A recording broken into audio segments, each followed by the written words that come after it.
I have like a featured musician, and I didn't know if I could do someone else, but I didn't know if you wanted to put your music in for the podcast about you. Like, where does the music go? I mean, probably, sure. Oh, sure.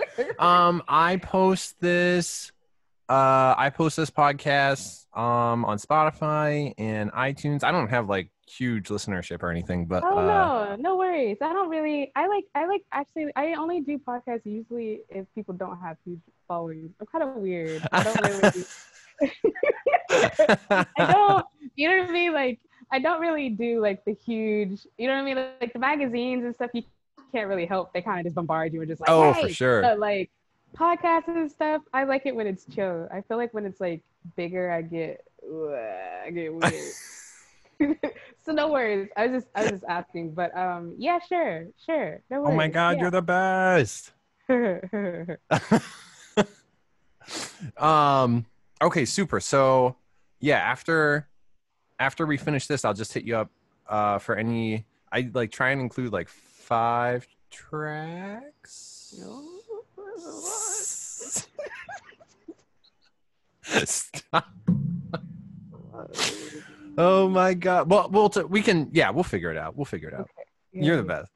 All right, so I'll do my little introduction and then yeah, this is gonna be so good. You can hear me clearly, right? I can hear you clearly. Is it coming through good, Herb? It's a little low, but yeah, we can get her. Okay, you got it. Oh, I think he's just gonna fix some levels.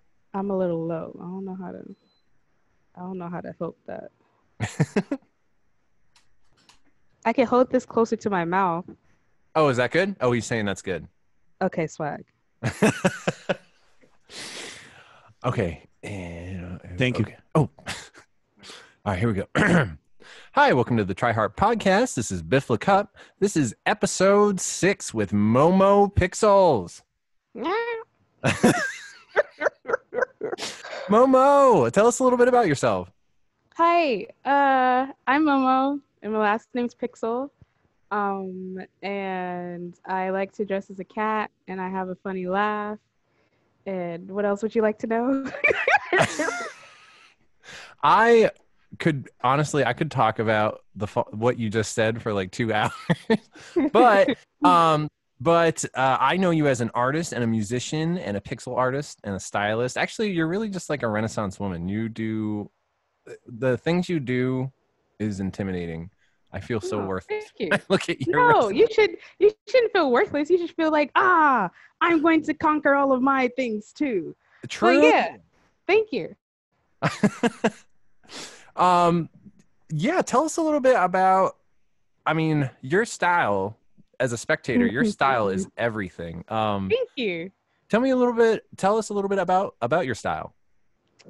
Sure. So, I've always wanted to be a weirdo. I've always been a weirdo, but also I've always just aspired to, like, I don't know, when you're like younger, you just see people who dress so cool or have the colorful hair, or, you know what I mean? And like, I think when I was younger, it was mostly like the punk rock scene where we saw people doing that, right? Like emo or punk rock, right? They would have like rainbow hair, and then the rest would be like jet black, or they'd have like the rainbow check like necklaces, or the like, there was just all these different styles, and you mostly saw it in that.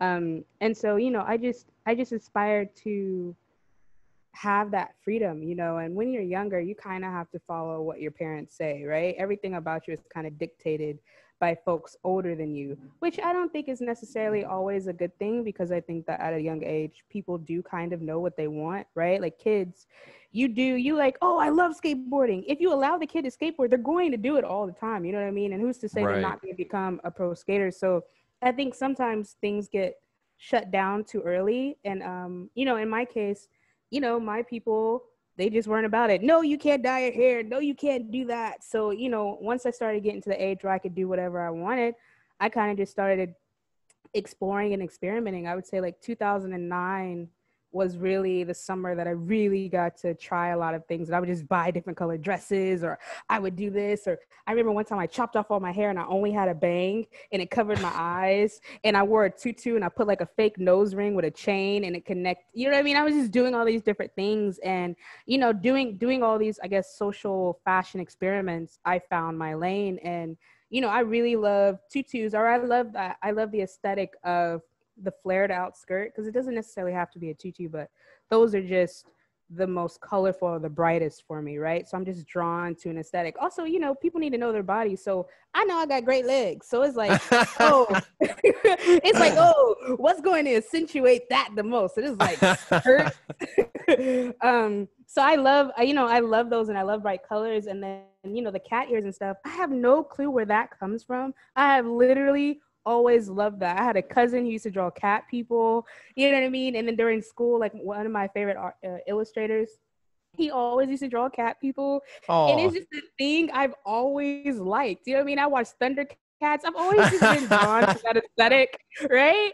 And so as I got older, it was just like, man, forget it. I'm going to just do it too. So I started making myself cat ears. And, it just evolves. I do bunny ears a lot of times. Like, Hell I kind of yeah. do whatever I want. Yeah, and I love the nose. So, yeah, my style basically is just all the things I've always wanted to be and all the things I currently am. And it's so awesome to, like, I don't know, be able to live it. Like, I just pass the mirror sometimes. I'm like, hot damn it, yes. How do you feel like, you were talking about like in 2009, you felt like you were able to like express your identity in like all sorts of different clothes. How did you feel when, or were you, how do you feel in not those clothes? Like, I don't know. Like That's a during bad the question, so. no, during the pandemic, or like Yeah. just if I'm not dressed up. Let's say that you had to go somewhere that was like uniform, like if you had like a uniform school. I mean, I don't go to those things. Like, I know. honestly, I'm sorry. This was a bad question. No, it's not a bad question, but honestly, like at all the jobs I work at, I go to interviews dressed like I do. Like, I don't really have, this is literally how I dress. Like, my closet. I remember people being like, like, oh, like, what are you going to wear to the interview? I'm like, the clothes that I have. It's not like I have separate clothes. Like, literally my whole closet is two dresses, and that's it. I may have like 3 pairs of sweatpants, but everybody has sweatpants. It's like when you're home, you know what I mean? You need stuff so you can clean up. I'm not about to clean up in a tutu. You understand? Like, but yeah, I mean, I would just say that usually if people ever see me and I'm not dressed up, either I'm super, super, super, super tired, or that's about it. Usually it's because I'm tired or something bad had to happen, right? Because for me, getting dressed up is like, oh, it's a normal day, that's my normal attire, or it's like my happy attire, right? So you only see me not in my regular outfits if something like truly horrible has happened and I didn't have time, right? Or I didn't have access to my closet and stuff, or I'm just tired or something bad. Usually that's it. You know what I mean? I didn't feel like doing it. I didn't feel like spending the extra 10 minutes to pick out or make the ears. Because usually I make them the day of. You know what I mean? Like, sometimes I'll wake up and I'll be like, oh, this is my outfit. I should make this to match this, and I'll go. Like, I used to make bow ties to match my outfits. No way. Mm-hmm. Oh my God. So that's like another thing we can add on your resumes. I don't know. Is it seamstress or like? Because it's all on the perler beads, right? So I can't even say that I'm sewing, right? I got you. Yeah. I want to branch out into what we're talking about, like freedom and confidence. But before we get into the abstract, I wanted to ask you about your 2017 game, Hair Na. Mm-hmm. Tell us a little bit about Hair Na, and is Hair Na still relevant in 2020? Yeah, I don't think that Hair Na will ever go away. I mean, as long as white people keep disrespecting us and touching our personal space and invading our hair, you know what I mean? Like, it's always going to be relevant. And so what I keep finding is that every time there's like political unrest or racial unrest or anything, which is basically all the time, the game just pops up. You know what I mean? Like, so right, like 2017, it was a thing for like, I would say like a good 2 years. I don't think the energy really died around it. I would say like maybe like the beginning of 2019, I was finally able to chill. So like, it was like a full, because it didn't come out to the end of 2017, right? It didn't come out to November. Oh, okay. Oh yeah. So right, so all of 18 was Hair Na, and then I would say the beginning of 19 was, and then I started being able to chill. right? Right. It was cool, you know what I mean? It was great. Everything was cool, but it keeps, it keeps going. So like Black History Month, of course, the game, the game resurges. Anytime there's a really, really big viral video of somebody touching somebody's hair, the game resurges. I found that during this pandemic, a lot of it has resurged just because, right, the whole thing is about Black Lives Matter and people are still touching people's hair. And it's like, of course, Right. if they invade our space in these small ways, not only are they invading our space in these gigantic ways, literally killing us, they're also invading it in these other ways of touching our hair. And all of it has to do with feeling like you have power, you have the ownership, you have the go ahead. You know what I mean? Nothing's going to happen to you. Why can't I? So yeah, I think it will always be relevant, honestly, and that's sad, right? Like I would love for there to be a time where, oh my God, hair, no, somebody made a game. People touch people's hair. That's not even a thing. I would love for that to be true. I would That's absolutely amazing. love for the game to be no longer relevant and it being like history books that, yeah, once upon a time, people used to touch other people's, you know what I mean? I would love for it to be a relic, but Right. unfortunately, it's not. And I like nowadays I see a lot of people making comics about it, and it's I hope maybe in 10 years it'll be done, but I unfortunately. um uh why Sorry, you'll Good. my questions, sometimes I feel really, I don't know, my questions are weird. I'm learning. This is like a new podcast for me and I'm trying to figure out. So why do white people want to touch your hair? I mean, you would have to ask white people. You know what I mean? We can Right. only, right? We can only interpret why, but I don't know why. I've never seen a person and wanted to touch them, And so the only thing that makes sense to me is, in America, white people kind of have privilege to do everything, right? They don't really hear the word no, which is Right. why I think a lot of times when you see like parenting and just when you see stories or shows about different races like parenting styles, it's really different when you see like a white home dynamic, right? The kid can kind of just go off to the mom, I fucking hate you. You're like, you know what I mean? And then they just like call the mom all these names and stuff. That would never happen, right? Well, I mean, maybe it happens in some people's Black homes, but it don't happen. Most of the, you know what I mean? It doesn't happen to a lot of people of color that I know, right? You don't just Right. go off the handles and stuff. And so even from that young age, they're not really being taught no consequences, all of these things, right? And that just continues as they get older, right? Like a lot of like, I don't know, just a lot of things.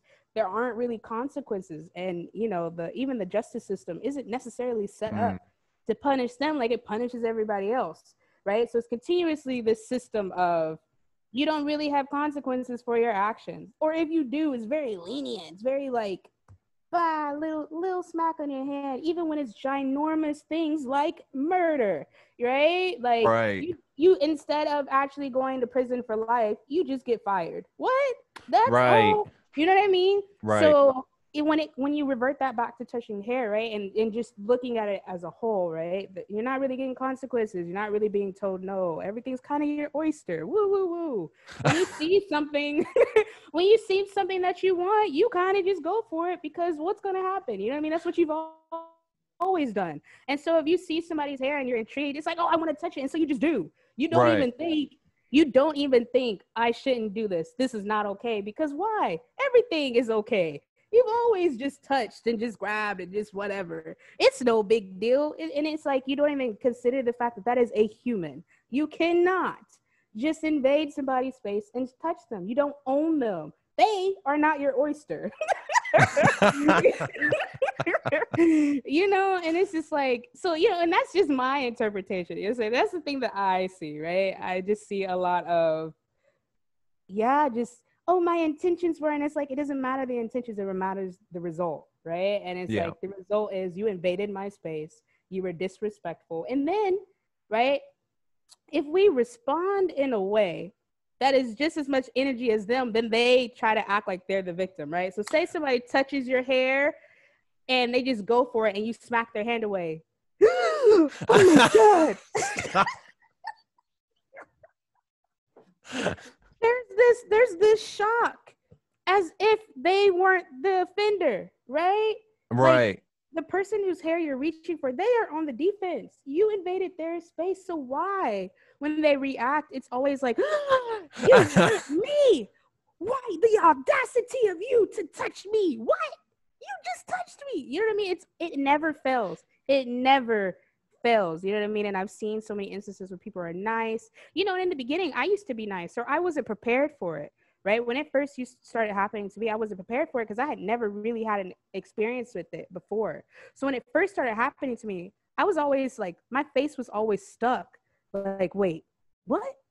Did Yeah. you just, you know what I mean? Or I'm not even facing them. I'd be headed to work and they're behind me and I feel a tug on my braids. And it's like, and you have to turn all the way around to be like, what? Did you just, what? You know what I mean? Like it does not make sense to you at first, right? So it takes a couple times for you to get used to it. Unfortunately, it's going to happen more times, right? So you actually have time to get used to it. Then once you get used to it, now it's like you're building reflexes, right? So after a while, I just automatically now have reflexes. The minute their hand goes in, or the minute I see it start to, or if I see it, I see a glimmer in their eyes. I say, yeah, don't touch my hair. I will hit you back. This is kind of like the same what you were just talking about, but kind of like the experience for some white people right now is like trying to figure out what is like being a well-meaning white person and like actually having negative effects. So if a white person is really, what they're really trying to communicate to you is, oh my God, you look great, I love your hair, and they don't have the appropriate skill set to communicate that to you, and they obviously go like the wrong way. How do you deal with that? Like what happens after you kind of like reject them like that? I mean, if somebody says something like that, like, oh my God, your hair is awesome, I just be like, thank you. Yeah. But sometimes I think sometimes what happens is that people it's like they want cookies for complimenting you. And so they keep going, right? So they're not complimenting you for you. They're complimenting you so you recognize that they're complimenting you. Right. So it's like, oh my gosh, your hair is so great. And then you just say, oh, thank you. And then you keep walking. Yeah, I really like it. So like, and it's just like, oh man, look, I wasn't even trying to get in the car. You know what I mean? Like it'll keep going. Or it'll be like if you just say thank you, sometimes you just watch their face crash. Like they want more. You know what I mean? Like if somebody really means it, I accept it. You know what I'm saying? And like sometimes it makes me just as excited. Like, oh, your colors. You know what I mean? Like because I do a lot of stuff for my hair, and a lot of times it's I guess kawaii or you know what I mean, it'll be pastel. Sometimes I get people who are super enthusiastic, and I always give the same energy. Like if I see somebody that's truly spazzing out, I spazz out with them. Like what?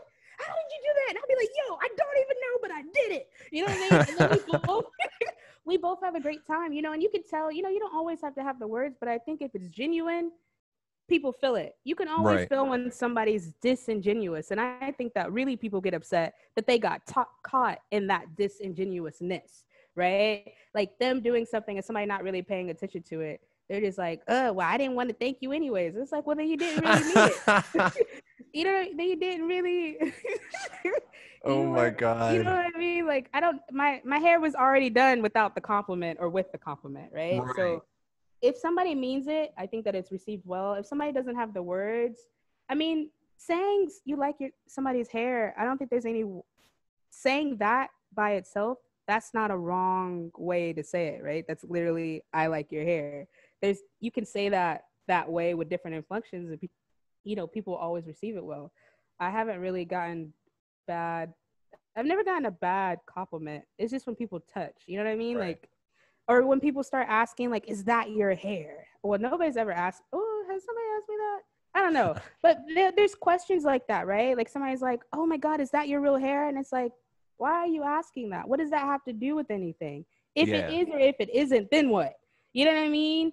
Or it's like, oh, how did you get it in that style? And then it's like questions like that. It's like, are you really asking how they got it in that style because you want them to sit there and explain it?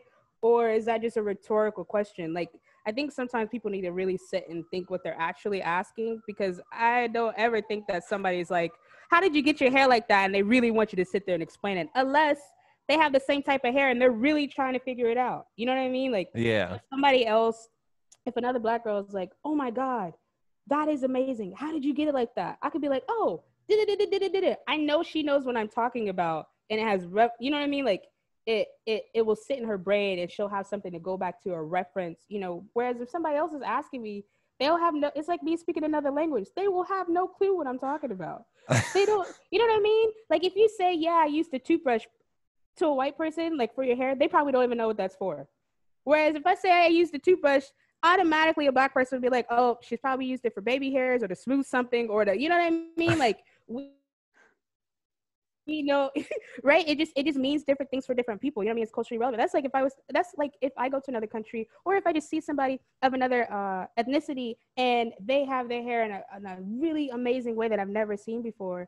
If I ask them, I still will have no clue. You know what I mean? They probably have tools that I've never used before. So I never asked that question. I'm always just like, wow, you look amazing. And I'm gonna just let that sit there, and I'm gonna walk away.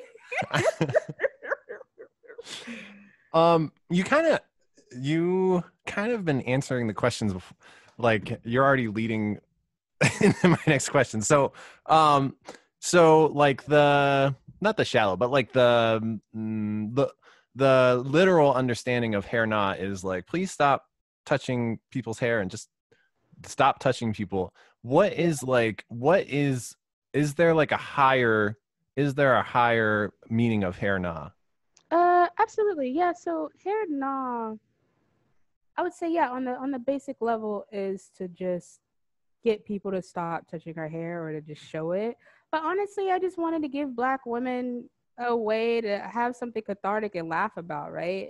It's not a funny thing that happens.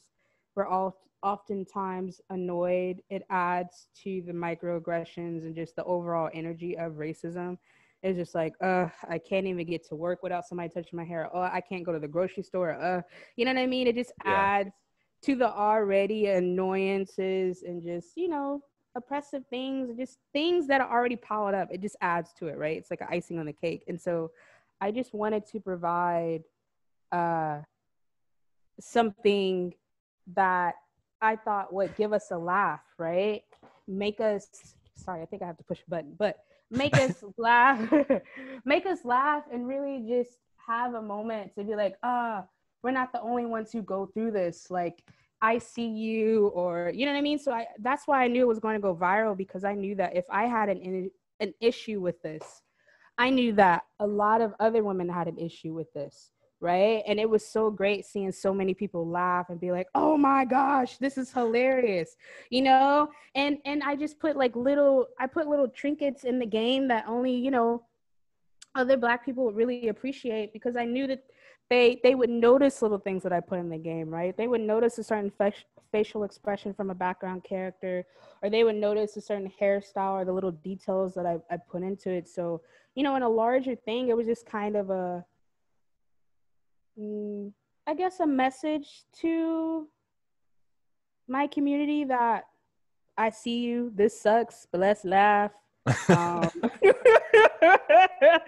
Let's laugh, and you know, we can't always hit them back, so here's a game so you can actually do what you wish you could do all the time. Oh my god, that is so true. I was watching a lot of like the game reviews on hair knot, yes. and they weren't even game reviews. They were just like, oh my god, I know exactly like what Bo was talking about. Like, oh my god, it was so funny. Yeah, it's a lot of relatability, right? And there wasn't really, I don't think there are a lot of games for us right now that have that kind of immediate relatability. And so I was just really glad, you know, and that's what I want the future of the games that I make to continually do, right? It's like immediate play, have a nostalgic or be able to relate, you know what I mean? And I loved reading all the messages. I loved watching all the game reviews, because it was the same. Like, I really loved seeing the joy of them playing and laughing and really be like, oh my God, it really is like this. You know what I mean? And, you know, there's a lot of hidden things that people don't understand. You only understand really if you've been through it. But I think that's why the game is so great, because of its duality. You understand if you've been through it. And then you also can now get an understanding if you haven't been through it or you are a person who does it, because you can visually see, and while you're playing it, you can see how invasive and just, you know what I mean? A lot of people said that it gave them anxiety playing it. And I'm like, exactly. Exactly. I So know. Oh man. Did you like know going into that it was going to have this kind of like educational game element? yeah. I mean, I was very, yeah, like when I had the idea, I knew. As soon as I had the idea, I was like, gold. It's going to be funny, and it's going to, I knew, so the reason why I had the idea was because I was trying to explain what it was like. So it started off as, the idea came as an educational thing, right? It was like trying to explain this isn't working. So a game would. You can see it. You know what I mean? And I can write it, you know, if you look at the beginning of how it's written, I can write it from a she's on the defensive language, right? Help her defend and protect, right? It's like you already understand she's not the person doing anything. She's having to defend herself, because so I already put you in the mindset of gotcha. You already kind of understand just from the setup. Right. She's just trying to get from point A to point B. Help her get to that without being touched. Right. Which is literally what we're trying to do. We're just trying to get to work or get home or get to the store. And it's like people keep I know. doing things to us. We haven't done anything. So yeah, I knew it was gonna have an educational feel to it. You know, I'm still happy with it. I'm happy with I didn't know it was gonna get as big as it did. I knew it was going to get big, but I did not know that it was going to get as big as it did. Right. I love what you just said. Like if you kind of even like look at a lot of the BLM cases going on right now, like Elijah McClain or George Floyd, you just like these people are just trying to get to point A to point B, and then all of a sudden, and it's just like just leave. I don't know. No, it's always that. It literally is well, I would say most of the case, most of the time it's literally we're going home, we're walking to a store, we're always being normal. Right. And then people impede on our space, on our lives, and I don't understand. So many people say that they don't care about Black people, blah blah blah, but it seems like people are obsessed. It seems quite the opposite. Right. It's the opposite. It's like we can't breathe without somebody just like I don't know. You know what I mean? We can't get our hair done. We can't do anything without somebody having a question, wanting to talk, wanting to do this, wanting to do that. And it's just like, yo, calm down, please. Yeah. Silence would be real great right now. Like, just don't do anything. If you think Hair Nah had like a sequel, like what would happen in that sequel? So Hair Nah will have a sequel. I just don't know when. It's just a lot of work, you know. Yeah, it's true. It's a lot of work, and and when it first hit, I wasn't really in the mindset of making more games, nor was I set up for that. You know what I mean? Like, I had just made it because it was a good idea.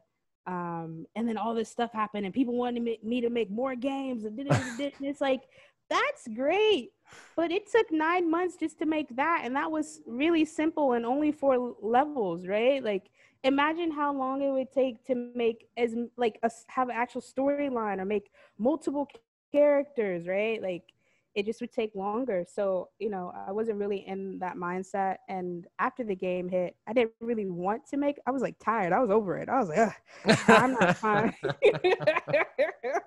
I don't think I designed digitally for a little bit. I was like, I'm over this. You know, but some time has passed, right? So I'm finally like back to designing and making games, and I've worked on some indie games. So yeah, there will be a Hair Now too. So I probably won't answer that question because then you got it. I'd give away what it'll be about. I don't know when it's going to drop though. So, but it'll be in some years probably. Oh But man. I'm not really worried. I'm not really worried about the timeline because it's always relevant, which is Right. a good thing. It's a good thing and a bad thing, right?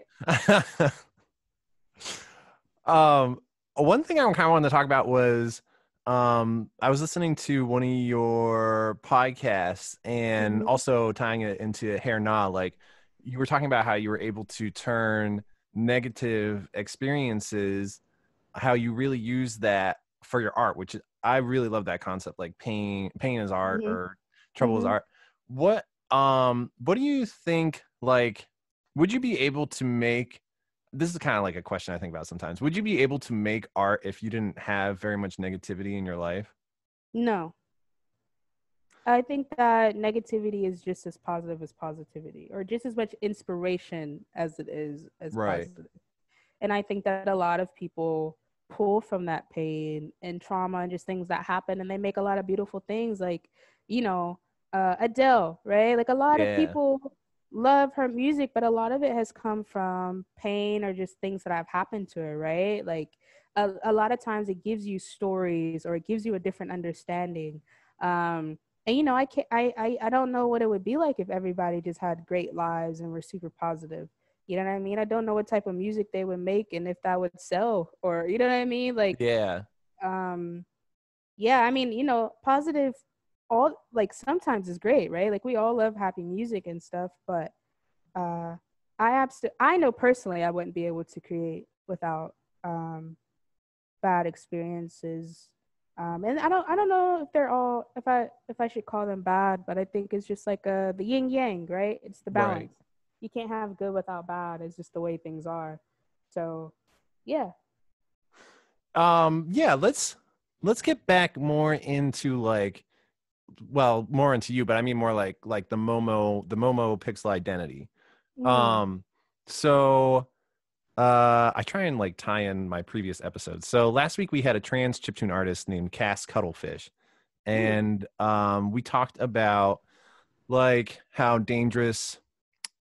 like sometimes in dangerous situations, people of a minority ship would like want to try and feel passable so that their identity doesn't create dangerous situations for them.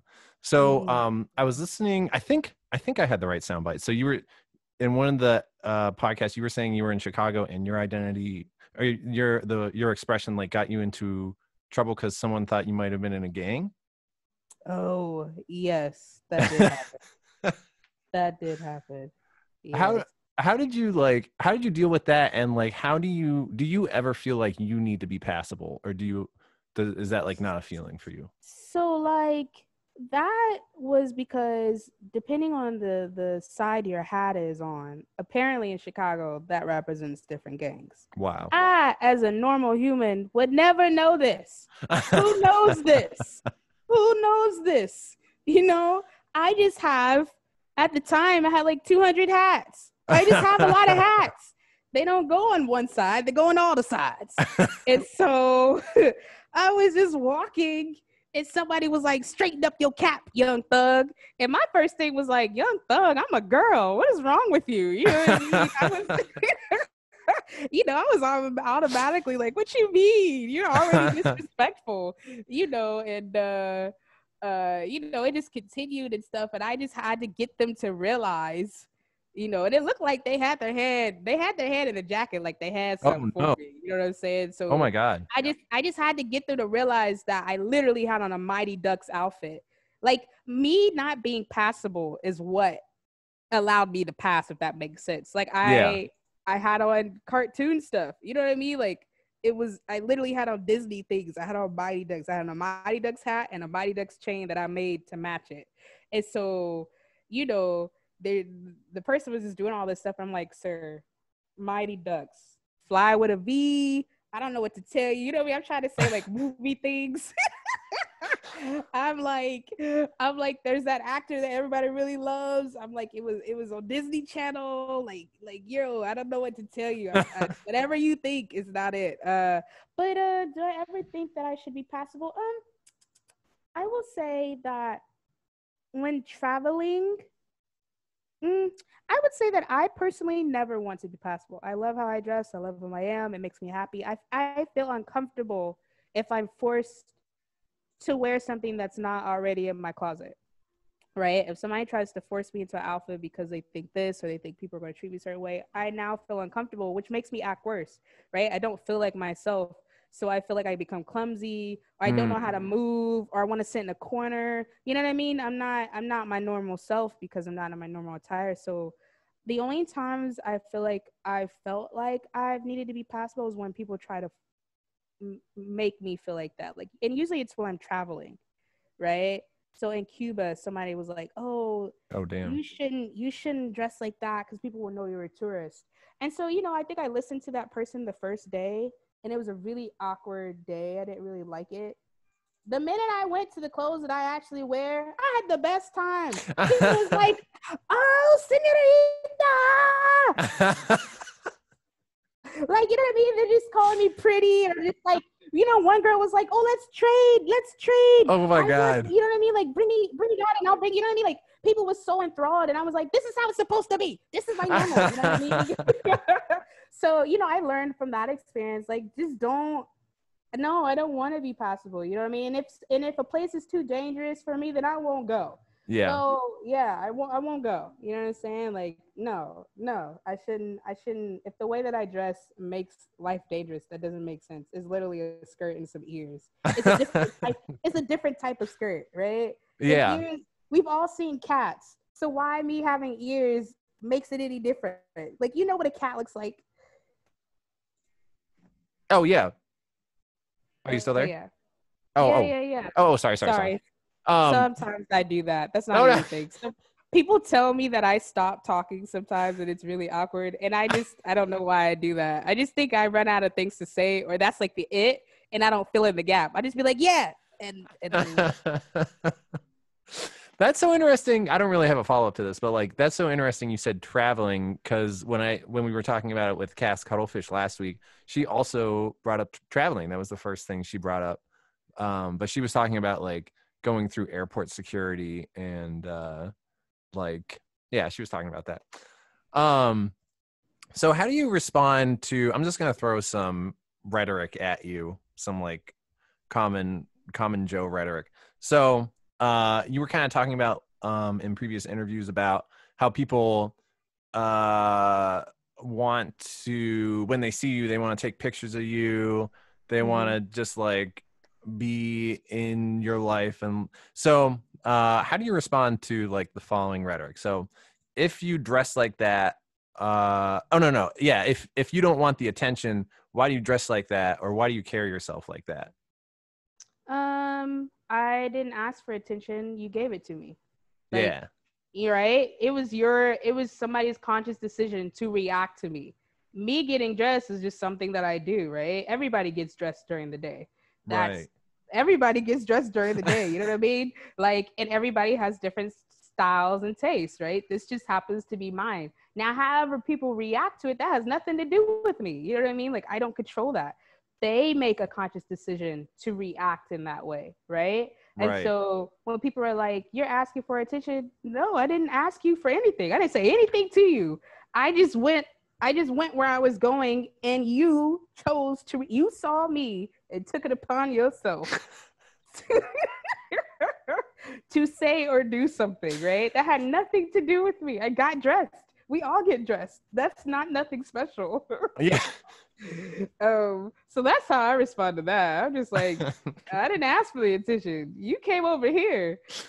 Do you know that meme that's like that people use it for anything, but it's like what my mom thinks I do, what people on the internet think I do. Yes. What do you think people like? What is like that person that taking pictures of you? Like, what is it that they think you are? I don't know. I think that people think that I'm free, which I am. Some people think I'm an artist, which I am. Sometimes people think that I'm headed to a play. That's not ever it. Or even though I like plays, I'm not usually headed to one. Or they think that I'm in a show. That's not usually it either. Even though I do perform. So I think sometimes people think that a couple of times, or if I'm in other countries, sometimes people think I'm a celeb, and I'm like, nah, not that either. Um, I've been places and kids have been like, oh, so like, are you like, you seem famous? And I'll be like, why? Because Aw. I'm different? And they'll be like, yeah, you just seem like you do something cool. And I'll be like, I mean, I do some cool stuff. And they'll be like, oh, that's awesome. And then, it'll just be that. I don't know. I think that's the cool thing about how I dress. I think that it kind of gives off who I am, right? Which is why I do it, right? I am a very fun, colorful person, right? I like color. I like to have fun. I like to laugh. I like fashion. I like people who are different, and I am an artist. So, and I like pixels. And I think it kind of does all of those things. I think one time somebody on my Instagram was I think they were trying to be negative, and they were like, whatever you're trying to do, you don't do it well. Oh shit. This pixel video game, like they literally started listing everything that I was doing. And I was like, well, if it wasn't working, how did you get my aesthetic right? Yeah. Right? Oh man. Do you get a certain amount of negativity or backlash on your work? No, honestly, like even when the game came out, I think I only remember 3 bad emails. Oh shit. Right? Like people making fake emails and sending, this game is absurd. I think I only got like 3 of those. What I mean? Most people kind of understood where it was coming from and understood what it was doing. And I don't understand how the game would be negative anyways when it's things that happen to me and other people. It's not things that I do to people, right? Yeah. And then how I dress, you know, sometimes I get negativity, but either it's usually from people who don't understand or people who are jealous or can't be free themselves, right? So I've gotten it at like past jobs, right? Like I remember one of my first jobs, there was just like this group of Black women who were just like, why are you dressed like that? You don't take your job seriously. And I was like, girl, anyway. You know what I mean? Like, so usually it's from people who don't understand or they think that I'm really, I don't know, being silly or not serious. I don't know. Or if I'm outside, like sometimes when I'm in New York, people just take pictures without permission to like giggle or laugh. That happens a lot. But that's humans. I don't know. If something's different, they kind of poke fun at it or whatever, but nobody who was the same changed the world, so I don't really pay Right. attention to it. What I wanted to talk a little bit about Momo Land. Yeah. Which coronavirus better hurry up and be over because I want to go to Momo Land. Yeah, Momo Land. Oh my god, that it's like for me it feels like kind of like Dollywood, like something so like amazing and like yeah. Tell us a little bit about Momo Land. Yeah, I don't even know where I'm going with this. I just love Yeah. the idea. So Momo Land is essentially just it's like my imagination realized, right, and the physical. And so I think that when I first started it, I really just wanted to give myself a chance. That's the best way I could explain it. I just wanted to give myself a chance. I hadn't really been, even though I went to this art school and all these things, I had never really been in an art show, right?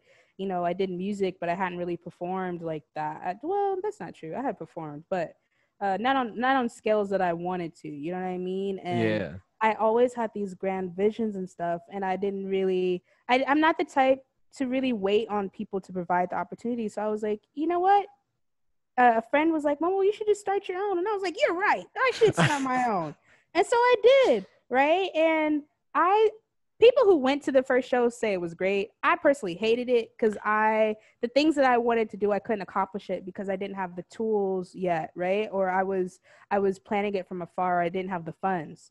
So I think the thing that I love about Momoland is as the years pass and I keep doing more, they keep getting closer to what I have in my head for it, right? So the latest one is the closest I've gotten to my dream. You know what I mean? It's the closest so far. It's still not it, but it's the closest to it. And so that's what I love about Momoland. It's like each time people get to keep seeing these things, they keep thinking that it's changing or I'm adding. And I'm like, no, this is just them getting to where I have always wanted them to be. So, I love Momoland because I'm excited for the day that it'll actually be my vision. I really want people to walk in and it be this whole pixelated forest and magicalness and like people dressed in the armor and the clothes and the pixel wear that I make. Or people have even joked that they've wanted to be a citizen of Momoland, and I'm like, I could absolutely make ID cards and you can be a pixel, you know what I mean, and like come in and stuff. I really want to make a place that just feels, I don't know. My goal with Momoland is to make people say, wow. I think that sometimes with art, we get a bit judgmental and we're always trying to make it like it's a scholarly thing, right? Like you're supposed to go to the museum and be like, oh, the lines and the color and the composition and the, you know what I mean? You need to know the history and the blah, blah, blah. And you know what? I think that some people just like what they like and there's not a lot of thought behind it. I think that sometimes you just see things, you're like, ooh, and you want it. And I don't think that there's anything wrong with that. And so for Momoland, that's all I want. I want people to be excited about it and not even have the words to explain it. Just be like, oh my God. You know what I mean? Like the last Momoland was so great because I got to see a lot of these, like my favorite thing is seeing kids and then like elders, right? Because those two are the completely different ends of the spectrums, but seeing their reactions to Momoland are always similar. And it's so great, right? Seeing people like over 60 being like, oh, right? I saw like this older couple exploring the Momoland VR and just watching their face while in it, and I have this video saved of this little girl being in it as well, being like, wow. And she just stands there. She doesn't even want to explore it. She just stands looking at the ceiling in the game. You know what I mean? Or like when people see like the 11-foot Momoland tree, they're just in awe. They're like, I can't, you know what I mean? And they just want to, I've seen people hug it. They don't know what to do, right? You just want to take pictures and stuff. And like, it's just, as soon as you walk into Momoland, it's just a splash of color and people just it just appeals to all the senses. So I don't know. I love it. I can't wait for it to keep going and get bigger and bigger. It's at Mass Art Museum in Boston right now. And I love that place. I love that museum. I love the curator, Darcy Hannah. Like they've all been super nice. And yeah, because of the pandemic, right? It's closed down right now. So I've just been able to. Yeah, that I can only. Go ahead. I can only show pictures and the little videos that I have. It's sad that people can't really be exploring. Man. Yeah. That is like such I don't even know what the word is, but like I just found out about Momoland and I'm like, oh, I gotta go see this. Yeah. I'm in Boston. We're in Boston right now. Oh. It's right there. It's like right there, and I cannot go. Yeah, it's right there. It was huge. Like the opening was like over 3,000 people. Oh my God.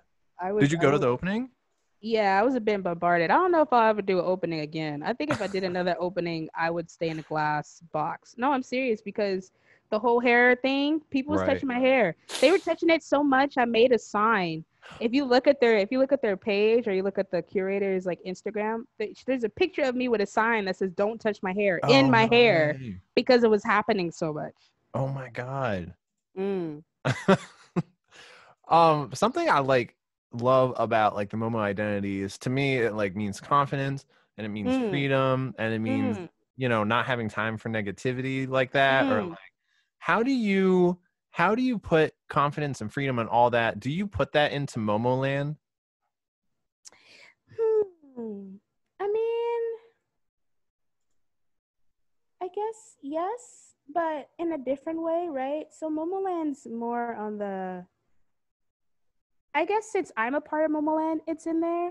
But I would say Momoland is more about exploring and the excitement, right? It's that side. Yes, confidence in the sense that you should be able to be your full self while in that space, right? So if you come to Momoland, you shouldn't be worried about how people are thinking about you or how you're reacting, right? You don't have to worry about your words or anything like that. Like it's definitely a free and safe space. But I don't know if it directly, right? Like if you see Momoland and you're like confidence, right? Like, um, I think that you see it and you think creativity, or you think Wonderland, right? Or you think magic. You know, that's what I really want it to be, right? I want it to feel magical. Like I can't believe that this is a real thing in our current reality, right? Mm. It feels fake in a sense because you know, I've never seen a tree like that, a pink and purple and blue tree with like iridescent leaves, and you know, it feels like it's out of a game with the sign on it and stuff. I don't know what the original question was, but I think I answered it. Yeah, no. Do you think? No, I think you did too. I guess like the question was, do people feel free in Momoland? Yeah, people definitely do. The messages that I've gotten, or just the reactions that I've seen kids there, you know, or you know, even how I react to people or what I do. You know, at the opening, my purse, I had like a little star pixel purse that I had made, and when it opened, nobody knew that it opened because it just looked like if you see like Mario, like the little boxes during the game, it looked like one of those, like a question box. Oh It looked wow. like that, right? But it was like my star stuff and all these things, and I don't think that people knew that it opened. And so because the line was like wrapped around the museum, I decided to hand out love in a sense. So I opened my box, and inside were hearts. People had no clue. I had like hundreds of hearts in this thing. And so I just went down the line and said, "You want some love?" And people would reach in and they'd grab a heart. And just seeing people's reaction to that question, and then realizing that I had pixel hearts, you know what I mean? Physical Yeah. keepsakes. People were so excited. Kids were like, you know, the kids were like, "Yeah, I want the pink one, or I want the blue one." You know, yeah, you know what I mean? It's great. I don't know, I really like it. And I think it's something that people haven't seen in that way. Um, and yeah, it's my way of expressing Black art in a sense, right? Because I think that oftentimes when I go to museums, Black art is presented in a certain way. It kind of always looks a certain way or is in a certain medium, and so I think that I'm doing it in a way that hasn't been seen for myself. I haven't seen it. Um, yeah, so I don't know. I like inviting people in that world, and yeah, I definitely think that people feel free. Um, let's see. Where do I want to go with this conversation? Trying to. How do you like? I guess I'll keep it on Momoland. So like, how do you sell that to mass art? Like, how do you make that a tangible thing and like sell that to like an institution like that? Well, they came to me. Oh no way. Oh, that makes it Yeah, easy. yeah, yeah. A lot of opportunities I would say that I've gotten are people coming to me. I think my job, the thing that I make sure to do, is that I make sure that I'm findable. You know what I mean? So Yeah. my website just shows you all the things that I do, and I'm constantly updating it with the new things, right? And you know, I usually just keep putting on I'll you know, even if I'm not in museums, I'll put on the shows myself in different places or different warehouses. Or when I was in Portland, we did it at Ground Control, which is a dope arcade bar Oh there. damn. And yeah, and I was just like, "Hey, can I do this in this space?" And he was like, "Yeah," because it matched up. You know what I mean? It was great for both of us, right? It was like a new Right. event that they could have. And because of my art and the game and the pixel aesthetic, it fit right in with their aesthetic. So it was a win-win for everybody, and it brought a lot of people. Um, so oftentimes, I think when you're presenting things like that, it needs to be what's the word that I'm looking, beneficial for the other partner, right? Mm. And I think sometimes when people are pitching things, it's just beneficial to them. And it's like, well, what is the person that you're trying to get? What do they get out of this, right? And you know, Momoland just it always is beneficial, right? It's going to bring a crowd. People want to come to this. You know what I mean? It's going, and usually it brings a different crowd, people that haven't been to places before. You know what I'm saying? It brings a new excitement. And I changed, you know, because of the decor and stuff. I absolutely changed the insides of place. I breathed it new life. You know what I'm Wow. saying? So I think that yeah, I've just been very, very I don't want to say lucky because it definitely was work, but I've been very fortunate that people can see the draw of Momoland and what it brings to the table, and just how I don't know how amazing it is. It really is a great time, and it's also really awesome seeing it live. Yeah, building 16-foot trees is fun, and eventually it'll be more than one tree. Right now it's like it's been one tree at Momolands, but eventually I want it to be like a whole forest. Like I want you to Oh go in. man. That's what I'm saying, right? I want it to be a whole forest, and right now we're just focusing on the forest part. There's a whole city aspect to it, which is why we have the Momoland VR. So the Momoland VR, in a sense, gets you to explore the metropolis, right? It gets you kind of get to feel how the city would feel if it's real. But eventually, Momolands, you'll get both aspects. You'll get to experience the city as a real thing and a whole forest. Oh man. Right? This is Wouldn't that not be fair, crazy? Momo. Wouldn't that be crazy? You know what I'm Oh saying? And my god. that's just the beginning things. What if it ever became a fair? There's just a Oh, lot I of know. Yeah. there's a Oh lot of man. things. There's a lot of things that it could become. It's a great thing to keep building and building upon. And yeah, I'm just excited for myself, and I'm excited for like future people who get to see it and experience it, because I know that it's just going to continuously get bigger and better, and more exciting and more fun. And I really love blowing people's minds as well as my own. So. Because when you're doing it, you're not really thinking about it, and then it's finished, and then you realize, oh my god, we did this. You had said that with each iteration of Momoland, it like gets a little closer to your vision. What was this most iteration of Momoland? What was it missing from your The most recent one? Yeah.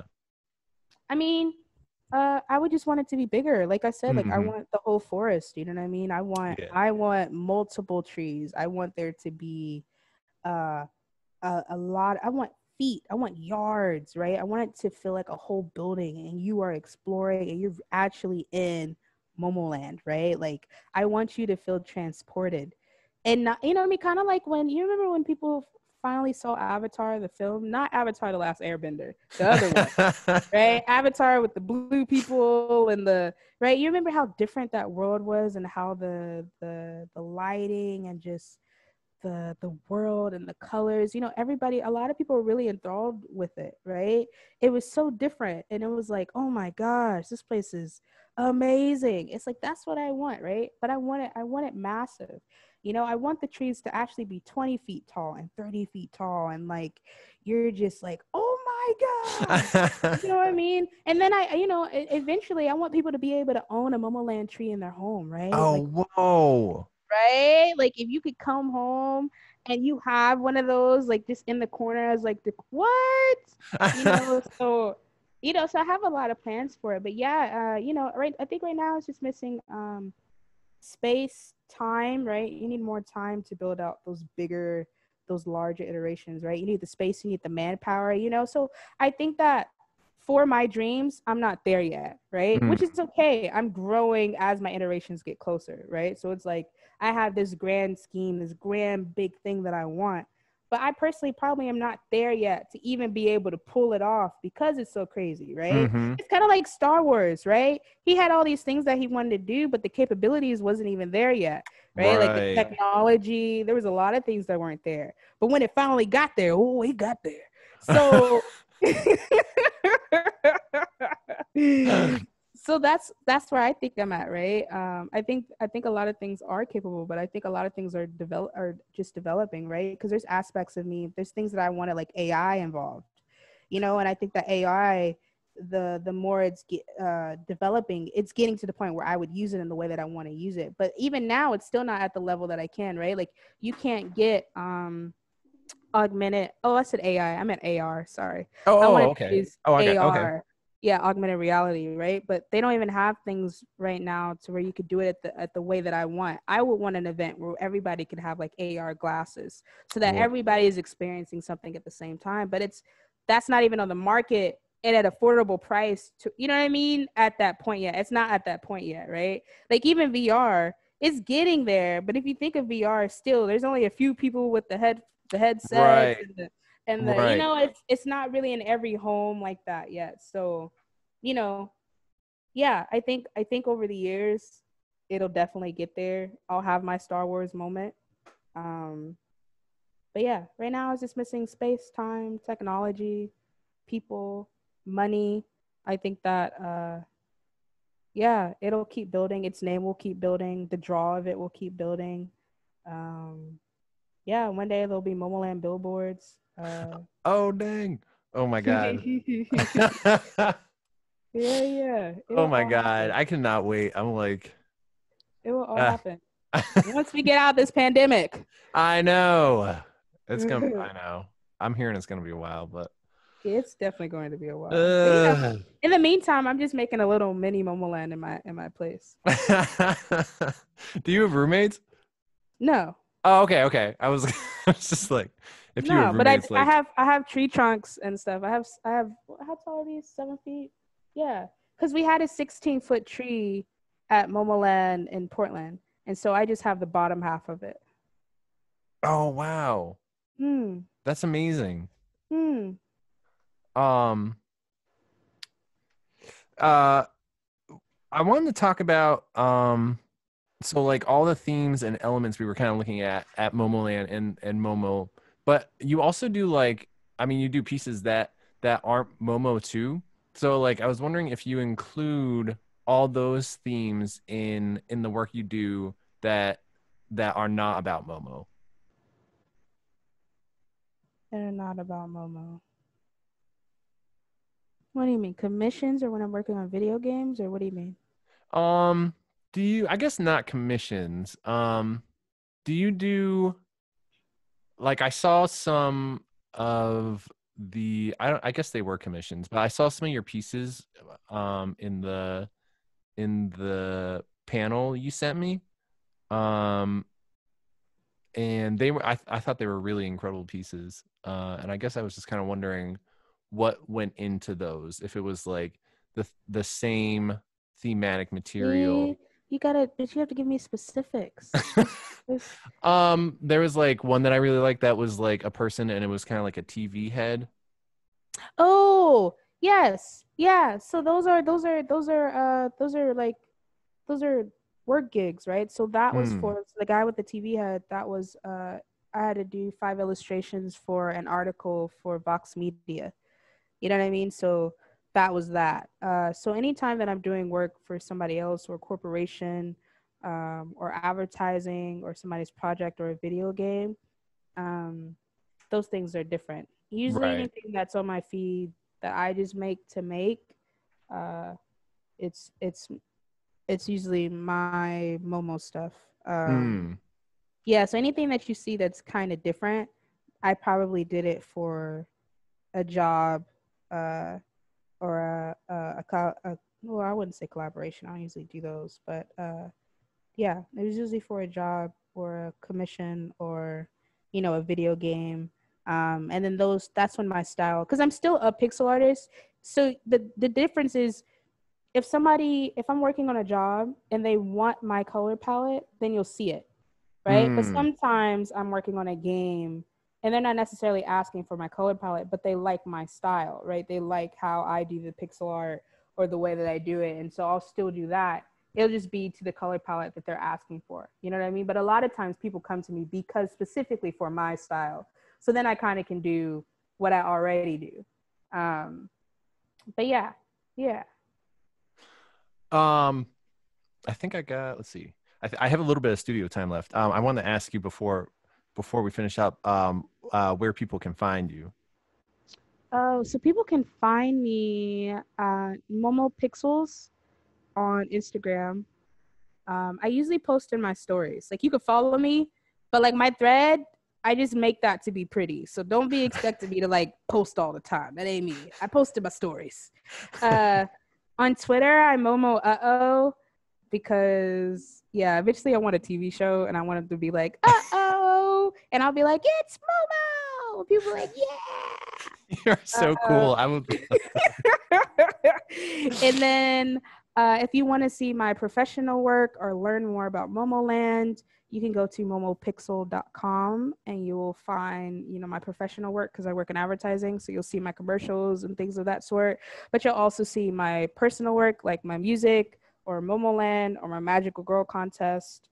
You'll see all of that. Oh shit, we didn't even get to the Magical Girl contest. It's okay. All right, well, It's okay. we'll have a Momo sequel. Yeah, they just go to the site. Yeah, say the site is very informative. I broke it down. There's tabs. So kind of like the last thing I wanted to cover, it kind of like delves more in freedom. So one quote that I really liked from you a lot was you said, I think this is verbatim, once you give yourself freedom, you demand that other people give you freedom. So my kind of questions is like, can you recognize when someone isn't free, and what are the positives, and are there any negatives to being free?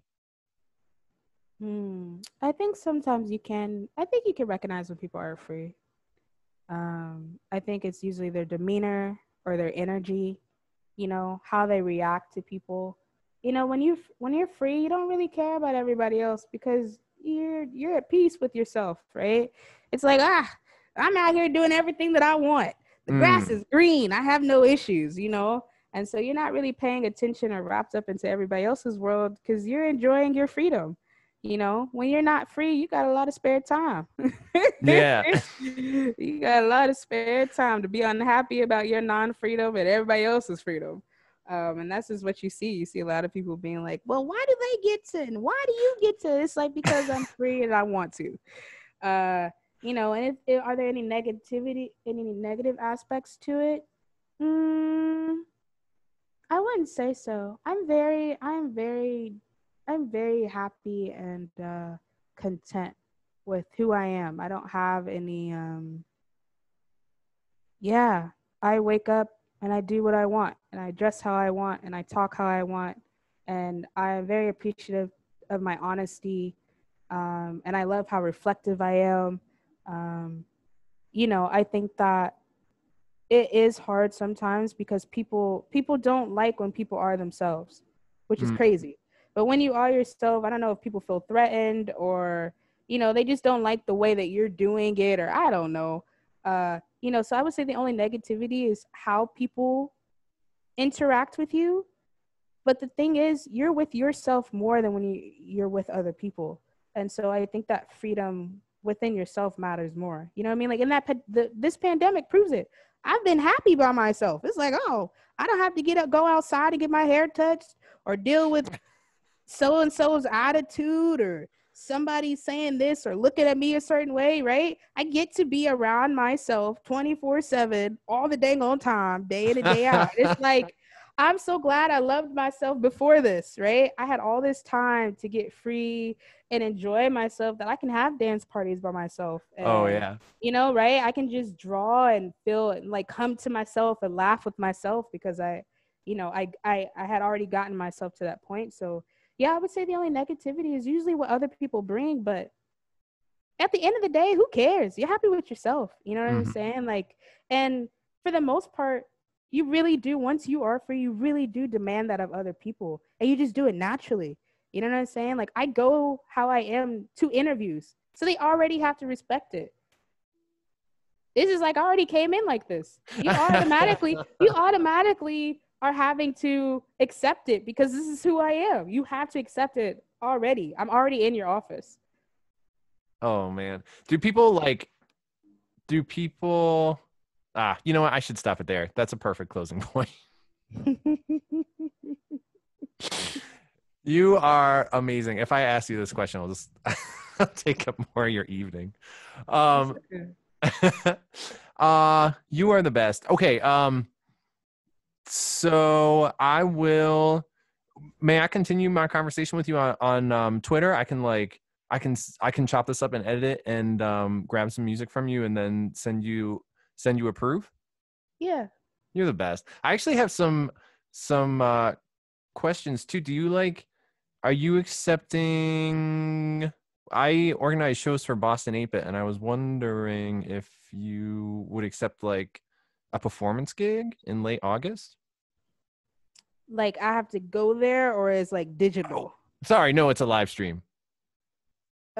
like perform like me, maybe. I mean, I have the play, we'll have to talk about it. That's Okay, you got it. right. And I still feel like I'm being recorded, so I can't really, you know what I'm saying, you'd have to, I still feel like I'm on the podcast because I don't it makes me feel weird answering this right now, You right? got it. It feels like there's like an audience, and it's like, is she going to do the show? Find out next time on DBZ. No, this part's cut. This part's cut. Oh my God. No, well, No, I'd be into it. We would just really have to talk about logistics and stuff, right? You got it. And you know, late August, my place should be set up and stuff because I you know, I kind of put in 110 with everything, so I'd be particular and really want it to feel like a show, right? Like they're giving yeah. like an ambiance and stuff. But yeah, it'd just be us chatting and emailing and you know, explaining like the run through. I've been asked to do shows during this pandemic, but some of them have been a bit unorganized. So I haven't done them, right? I'll be like, we're gonna do a show, and I'm like, okay, so what's the run through? And they'd be like, we don't really know yet. And I'll be like, nope. This one would be I would love to have you. This one in particular is really special. That I'm trying to organize. It's gonna be like a nerd. I mean, we do monthly showcases. This one's like a nerd vigil for Elijah McClain because it'll be like a year from his death. And so like it's gonna be kind of like a 10 performance slot or even more. But yeah, I'll tell you about it. I would just love anything. It would be amazing to have you on the lineup. Thank you. Yeah, I like your positive reinforcements. You have good phrases that you say a lot. I feel I stumble over my words. Well, no, but you have like your go-to phrase, right? Like you're the best seems to be your go-to phrase. You just say that. You know what I mean? I feel like somebody could do something bad to you, and because you say it so often, you would say that. Like somebody would cross you over and like while you're driving, you'd be like, "You're the best." No, you really know me an hour, and you're already like. Well, no, you say it a lot. You know what I'm saying? I do. It's your word. Oh no, my great. God. That's great. Like when I text, absolutely is mine. You know what I mean? And I love it. It always makes me feel like, you know, it seems like I'm really about it, right? And like, and I'll be like, absolutely. No, you know, no, it's great. I love when people have positive catchphrases. I think that it makes them a positive person too, because you are. Oh what you say. yeah. Oh man. Yeah, I really do try and keep things positive. Yeah. Because I like what you. I like everything about you. I like how you just don't have time for negativity and like. I love that.